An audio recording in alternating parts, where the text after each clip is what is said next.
Welcome to The Explainer.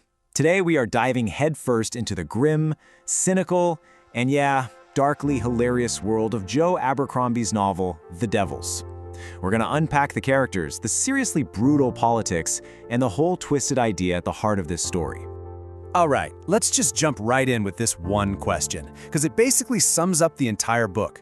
It's the cynical heart of the story, right? A mission so holy, so pure, that only a bunch of damned souls can pull it off. This isn't just a clever line. It's the moral compass for the whole story. Or, the total lack of one. It sets the stage for a world where good intentions get paved with some truly monstrous deeds. So how in the world did we get here?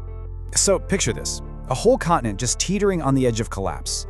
You've got all these princes carving up land, fighting endless, pointless wars with each other. At the same time, the church, the supposed spiritual guide for everyone, is dealing with a literal infestation of monsters, witches, and sorcerers popping up in every dark corner. And to top it all off, you've got this apocalyptic threat of elves boiling out of the east. It's a grim, grim place where faith and power are pretty much just different words for the same bloody game. Now that's the official story, the marketing pitch from the church. They position themselves as humanity's last hope, the single point of light shining against demons, elves, and the endless darkness. It's powerful stuff, painting this really stark black and white picture of a holy war. Good versus evil, simple as that. Or so they say. But if you actually go there, to the holy city, it is anything but a beacon of light. It's a chaotic, filthy, sprawling mess. You have pilgrims desperate for a miracle, bumping right into swindlers selling fake saint bones.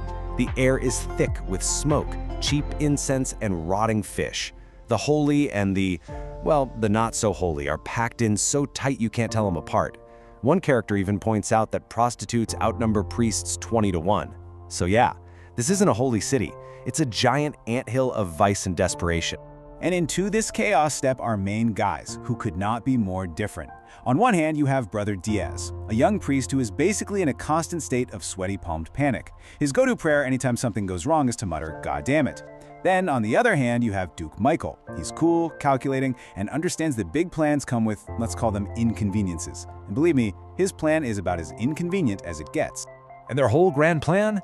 It all hinges on this one young woman, Alex. To the world, she's Her Highness Alexia Pyrogenitos, the long-lost princess, the rightful heir to the throne, personally endorsed by God. But what does Alex know?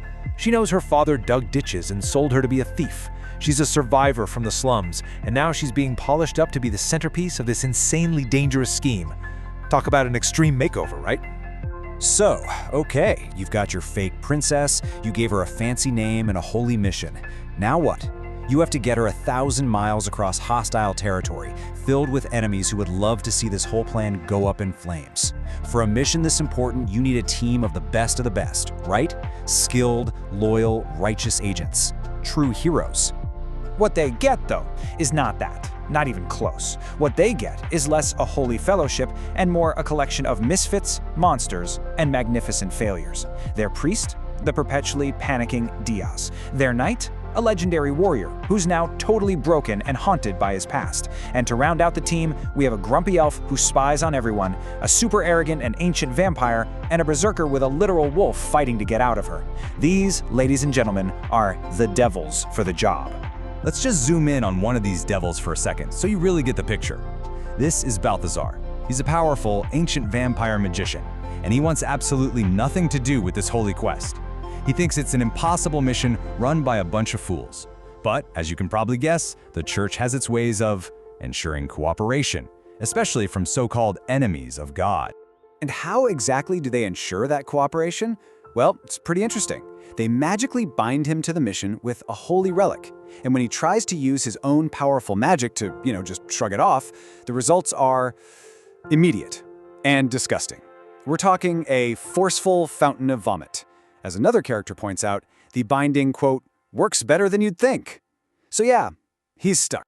So off they go, our little band of monsters and misfits dragging a terrified fake princess toward a hostile throne she doesn't even want. And almost immediately, whatever tiny little shred of a holy mission this was supposed to be just completely falls apart. The journey descends into pure chaos and violence. Case in point, their very first stop, an inn that's supposed to be safe. It erupts into a total bloodbath. And their enemies? They are seriously bizarre. We're talking assassins that are strange human-animal hybrids. A woman with a squirrel's tail, another with hare ears and rabbit paws, all moving with this unnatural speed. The attack makes one thing crystal clear. Someone powerful wants this mission to fail, and they are not playing by the rules. And what about Alex and all this? Our princess? For her, this is a whole new level of terror. She goes from being afraid of getting caught as a fraud to the stomach-churning horror of watching people get torn to pieces for her.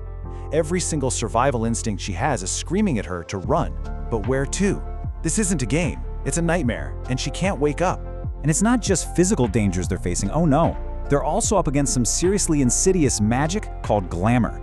And this isn't some simple trick of the light. This stuff gets inside your head. It uses your own memories and senses against you. It's powerful enough to create a whole phantom army, or a peaceful little village that's actually a death trap. It's designed to trick you and destroy you from the inside out. And this quote right here, from Balthazar, it just perfectly captures the group's dynamic, or, their total lack of one. Even when they're facing these reality-bending magical threats, Balthazar's incredible arrogance is usually the biggest problem. He is the one person who can probably see through the illusions, but he's too busy being a condescending jerk to everyone to actually be helpful. So let's just pretend for a second. Let's say, against all odds, they survive the assassins, the monsters, and the magic. They actually make it to Troy. You'd think the hard part's over, right? Nope. Turns out, the destination is way, way more dangerous than the journey. They've gone from the frying pan straight into the fire. So who's waiting for them in Troy? Just the absolute worst people imaginable. The city is ruled by the sons of a tyrannical empress. These guys are ruthless. They command armies of spies. And their real power comes from forbidden magic. Their mother, get this, believed she could capture and control the human soul by physically mashing men and beasts together. And yeah, her sons are carrying on the family business. So let's just lay out the timeline Alex gets thrown into, because it is insane. The recent past was a reign of terror and depraved soul magic. Right now, she, an imposter, has to walk into a court filled with enemies who practice that same magic. And the future looks like a brutal, bloody civil war. And all of this is for a throne she never, ever wanted. And that brings us right back to the central conflict, doesn't it? The conflict inside Alex herself. The whole world is being told she's this symbol of divine right, born to rule, a beacon of hope. But what does she know?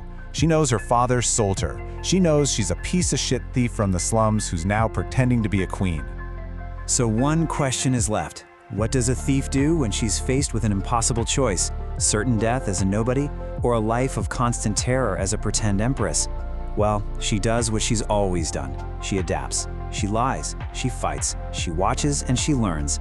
And she starts to become the very thing they need her to be, not because it's her duty, but because she is a survivor.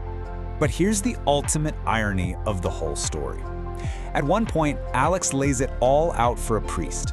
Throughout this entire ordeal, where were the saints? Because it wasn't a saint who saved them at the inn, it was a werewolf. It wasn't a holy miracle at the monastery, it was a necromancer raising the dead. A cursed knight saved her from a burning tower. At every single turn, it wasn't the angels who showed up, it was the devils. Which brings us right back where we started, to that opening question. But now it doesn't really feel like a question anymore, does it? It feels more like a cynical, fitting, and probably dead-on summary of this world. The priest she's talking to, his only answer is a shrug. And he suggests that maybe the devils are just the tools the saints decided to use. And that leaves us with one final thought to chew on. In a world this corrupt, this broken, this far gone from anything we'd call moral, maybe the saints have just left the building. And maybe, just maybe, in a world that's been abandoned by angels, monsters are the only ones left who can actually get the job done.